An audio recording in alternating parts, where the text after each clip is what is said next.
천사 같은 아이가 드디어 찬다. 하고 싶은 일이 왜 이렇게 많은 걸까요? 유쾌한 밤! 이거 너무 괜찮지?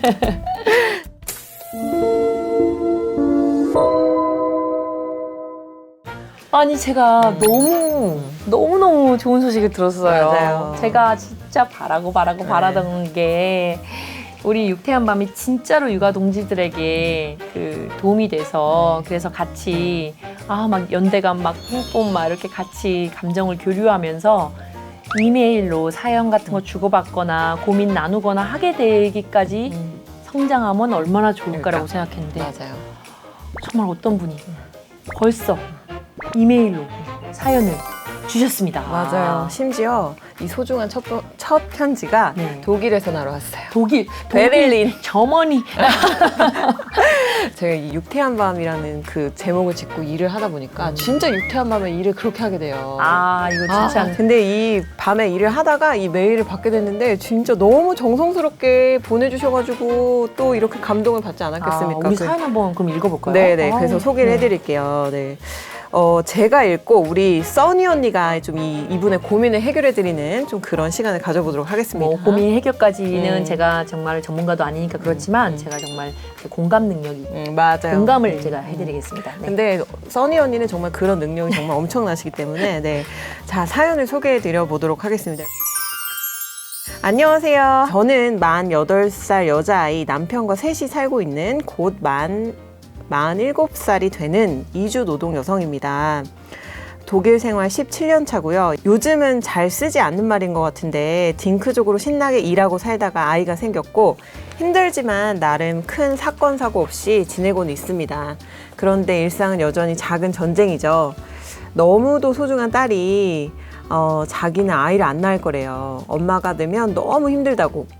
제가 늘 입에 불평을 달고 살아서 그런지 아이가 이렇게 아이를 낳지 않겠다 이런 얘기를 하신다고 하고, 그리고 아이를 키우는 건 사실 육체적, 정신적으로 정말 힘든 일이잖아요. 저처럼 희생이나 모성애라는 표현을 진부하게 느끼는 사람은 정말 더 그렇게 생각하는 것 같아요. 아이는 정말 소중하고 잘 키우고 싶고 아이가 주는 즐거움도 분명히 있는데 이기적으로 나 좋은 거 실컷 하면서 마음껏 살고 싶은 그런 본성 때문에 힘들어요. 저출생 현상을 적극 지지하는 1인이고 20대부터 환경 문제로 채식하면서 살고 있는 저라서 인구나 그리고 이제 가축수를 확 줄여야 된다고 여전히 믿고 있습니다. 하지만 아이는 낳았습니다. 임신은 너무 쉬웠어요. 이런 갈등하시는 분들 많죠. 아이 뒤치다꺼리, 가사노동, 밥벌이, 그 와중에 일도 더 잘하고 싶고 돈도 더 벌고 싶고 책도 영화도 보고 싶고, 그런데 체력은 점점 떨어지고 수면 부족에 시달리고 정말 피곤하잖아요. 자, 이 사연을 주신 가야님의 핵심 고민은 엄마가 돼서 힘들다고 불평, 불만을 하고 살고 있는데 어떻게 해야 될까요? 제 성격이라 못 고칠까요? 라는 사연을 보내주셨습니다. 정말 너무 기본적으로 딩크족으로 신나게 일하고 살려고 했는데 이제 아기가 생겨서 낳았고 그 뒤에 내가 불만만 하고 사는 것 같아서 어떻게 해야 되냐 이런 얘기. 이 얘기 자체가 우리 집에 CCTV를 단 것이 아닌가 싶을 정도로 같습니다. 이게 아기를 낳지 않겠다고 저도 양가에 다 얘기를 했을 정도로 아예 선언하고 결혼을 한 경우였고 실제로 아기를 낳지 않고 몇 년을 잘 살았거든요. 근데 이게 그 기본적으로 이 결혼이라는 제도 안으로 들어와서 부부 관계를 이제 하는 관계에서 아기를 낳지 않는 조치를 적극적으로 취하지 않은 경우에는 100% 임신을 하지 않을 수 있다라고 확신할 수 있는 게 별로 없는 것 같아요. 맞아요. 정말 어쩌다가 잘못 임신될 수도 있고 그런 경우에 여러 가지 고민을 많이 하게 되는데 어쨌든 딩크였다가 아기를 낳게, 그러니까 노키드였든 뭐 아기를 별로 생각이 없었던 간에 그러다가 아기를 낳게 되면 아기를 낳지 않은 선택을 하는 인생도 살 생각이 있었기 때문에 자꾸 그 인생과 이 선택을 한 이후의 나를 비교하게 되거든요. 거기다가 세상에 너무나 비밀이 많아서 나만 모르는 비밀이 많아가지고 아기를 낳은 이후의 삶에 대해서 충분한 정보를 갖지 못하고 맞아요. 정보를 가졌다 하더라도 이 정도일 줄 모르고 맞아요. 진입하는 경우가 많기 때문에 어쩔 수 없이 내가 아기를 낳아서 아기가 사랑스럽긴 하지만 정말 너무 힘들고 이제 내 인생은 없어진 것 같다. 이제 어떻게 살아야 될지 좀 엉킨 것 같다, 망한 것 같다 이런 생각 속에 빠져들 수 있다고 저는 충분히 공감해요. 맞아요. 거기다가 또 외국이시니까 굉장히 어떻게 보면 전투적으로 아니면 조금 더 더 살아남기 위해서 열심히 아니면 혹은 내가 너무나 재밌어서 열심히 해야 되는 부분들이 일적으로도 그 지역에서 생존해내는 것만으로도 좀 있으실 텐데 거기에 가장 큰 우선순위로 육아라는 게 들어오다 보니까 일단 누가 그 자리에 있어도 힘들 거예요. 맞아요. 저희가 이제 아직 헤아릴 수 없는 이 타국에서의 육아하는 어려움을 좀 여쭤봤더니 이 약간 베를린이라서 외국인한테는 좀 많이 열려 있어서 뭐 차별당하시거나 그런 경험은 없는데 일단 아이가 아플 때 정말 힘들잖아요. 그럴 때 이제 의료진을 만나는 문제부터 해가지고 유치원이나 학교 이런 또래 학부모님들이 아무래도 굉장히 뭐 소통이 이제 언어나 이런 게 잘 되지 않는 조금 그런 문화적 차이나 그런 게 있어서 그럴 때 좀 신경이 예민해지고 좀 곤두선다 그런 말씀도 해주셨던 것 같고 상상할 수 있잖아요. 사실 저는 어제만 해도 약간 이 혼자 시간을 너무 갖고 싶은 거예요. 지금은 아이가 둘이거든요. 너무 사랑스러우면서도 좀 잠깐 혼자 있고 싶다 이런 느낌이 들어서 사실 이런 감정이 올라올 때 컨트롤하기는 쉽지 않은 것 같아요. 제가 아침엔 되게 미안하다 그랬거든요. 왜냐면 애들이 걱정돼서 엄마 진짜 여기서 잘 거야 이러면서 막 와보고 그랬는데 엄마 졸린 약 먹었으니까 엄마가 지금 너무 졸리니까 너네는 아빠랑 책 읽다 자 이런 식으로 하고 잤는데 그럴 때면 또 올라오는 감정이 있어요. 이분도 쓰셨는데 책도 영화도 더 보고 싶고 사실 이 부분 때문에 정말 많은 여성들이 고민하다가 이 얼마 안 되는 유쾌한 밤 시간을 쪼개갖고 책을 보거든요. 맞아요. 저도 그래요. 그래서 아침형 인간이면 정말 좋은 패턴이지만 정말 비추하고 싶은 게 체력적으로 손실이 너무 큰 거예요. 맞아요. 특히 수면 부족은 정말로 네. 이 하루를 정말 결정하는 것 같아요. 제가 보기에는 이분은 이런 이메일을 주신 정도의 마음이면 자신이 엄마가 돼서 힘들다고 불평을 달고 산다라는 거에 대해서 스스로가 자신을 이렇게 진단할 정도면 굉장히 건강한 삶을 사실은 살고 계실 거예요. 되게 많은 부분 잘하고 계실 거예요. 지금 요즘에 저출산이라는 단어 대신 저출생이라는 맞아요. 단어를 쓰시는 분들도 굉장히 눈여겨보거든요.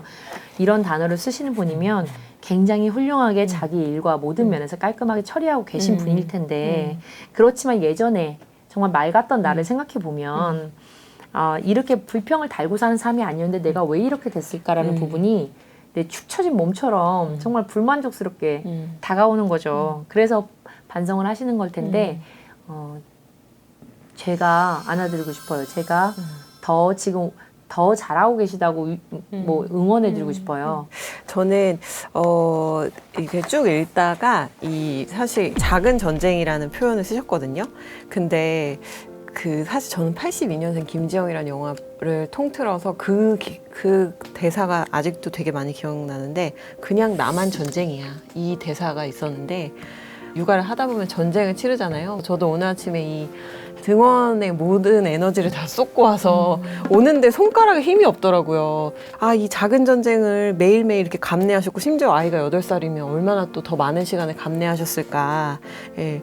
그런데 이 많은 시간 동안 좀 본인을 위해 쉼은 있으셨을까? 잘 쉰다는 말이 정말 어려운 말이에요. 맞아요. 너무 어려운 말이어서.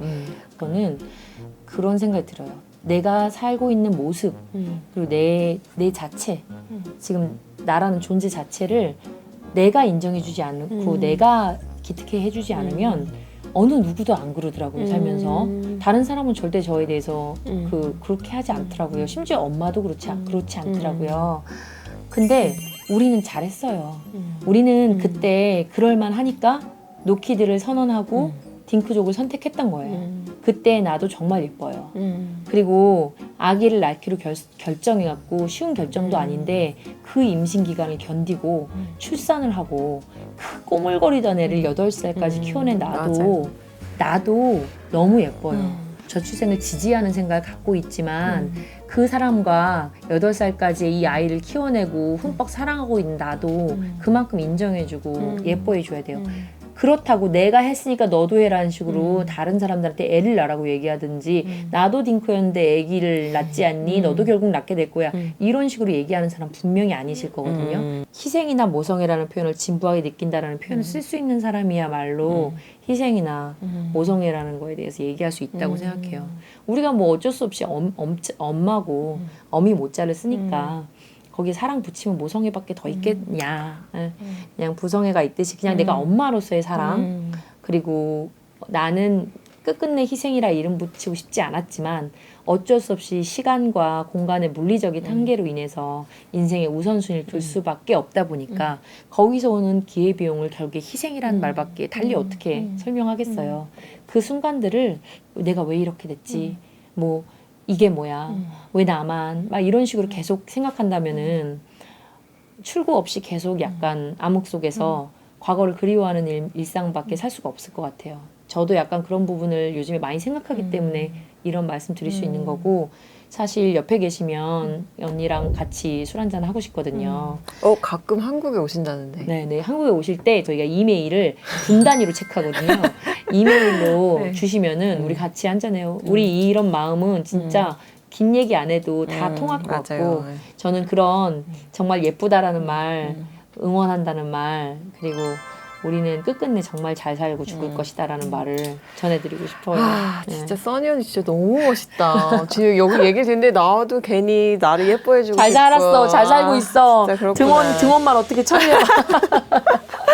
네, 저희 이렇게 너무 소중한 첫 사연이라서 같이 읽고 이렇게 같이 고민도 나누고 했는데요. 늘 열려 있습니다. 댓글도 막 남겨주시면 저희가 진짜 하나하나 보고 가능하면 열심히 또 소통하고 싶어서 이렇게 남기고 있는데 같이 나누고 싶은 이야기 있으시면 언제든 대환영이고요. 또 모니터 해주시면은 저희가 귀 기울였다가 다음에 좀 더 잘해볼 수 있도록 노력해 보겠습니다. 서로 네. 부끄러울 거 없으니까 사연 많이 남기고 네. 서로 공감 토크 많이 했으면 좋겠어요. 네. 오늘 사연 보내주신 분 감사합니다. 감사합니다. 네.